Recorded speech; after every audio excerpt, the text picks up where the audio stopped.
I'm here today with Wyatt, and we're here with Nick Chappell with Willis, Chappell and Bujan. What made you become a custom builder?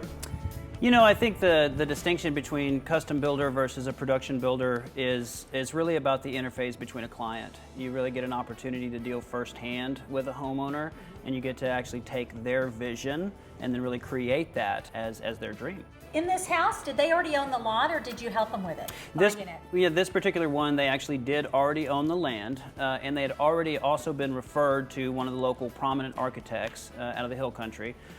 So they had owned the land and had been well into the design phase when we actually were introduced to them to provide a bid and then move into contract phase. As a consumer, do I need to go out and find an architect if I'm going to get a custom home built?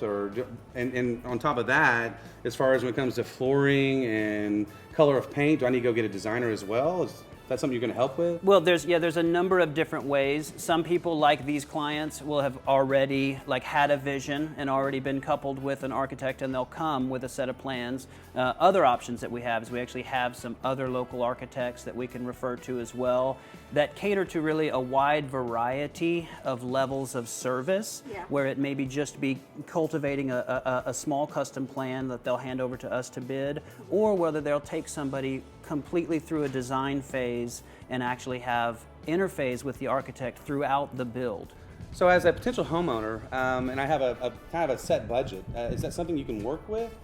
As far as building a home, is there a certain amount that I need to kind of save for? One of our starting points is actually around $110 a square foot, and that's everything under roof. Now, something like this home is on a more high-end level. It's going to fall between the $120 starting price to about $170, and this one, like I said, falls into more, the high-end level of those numbers. So, Nick, you're telling me that if I want to build a custom home, that I can do that for as low as $110 a foot? You can indeed. Wow, well, enough of that. Let's look at this house. Awesome.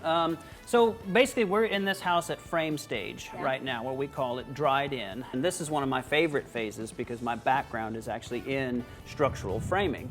And this particular one's going to have a very large island right here. We'll have a main kitchen wall here with a nice 48-inch Thermador gas oven.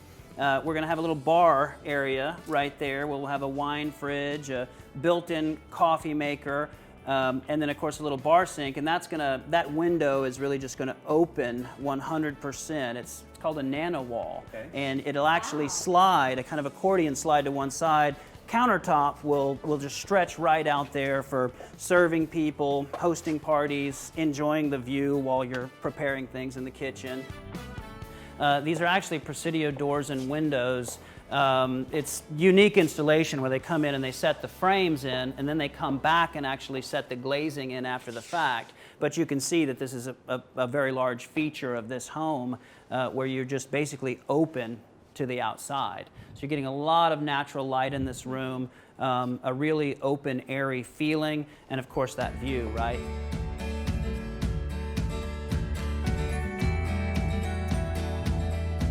Kind of still accenting some tall ceilings right here in the entrance. We're still playing with whether or not this will have some reclaimed lumber on the ceiling. It's quite possible. We might even shift to some shiplap wood walls on the main great room there.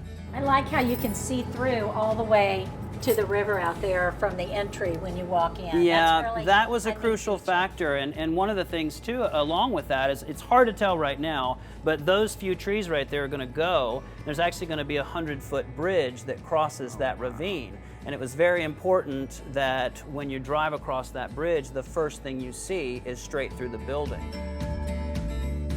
And they really have their priorities straight because they've got his closet over here, and then they've got her closets over here. So she's got actually a couple of different spaces for prep, and there'll be some custom cabinetry in here, and then his and her side in here for the vanities and the lavatories, and then of course a master shower to really die for.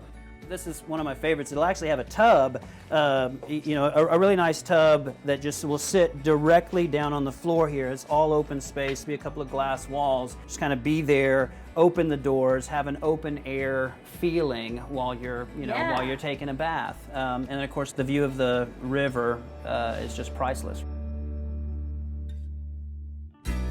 It's the exposed cedar framing with the exposed ceilings that also kind of add to the design of the home. And one of the things that also like has this space step out is just really the elevation of it. This particular site was sloped to such a degree that you really had no choice but to start out, close to ground level on that end, where we did an extensive lot cut, but it really adds a whole nother level of architectural flavor that we're actually so high up above all of the natural elements. They came in and they actually had to plot this house on this piece of land before a single tree was cut. And you'll kind of see it from the front yard. You'll see where we actually carved into the hillside in order to create this space.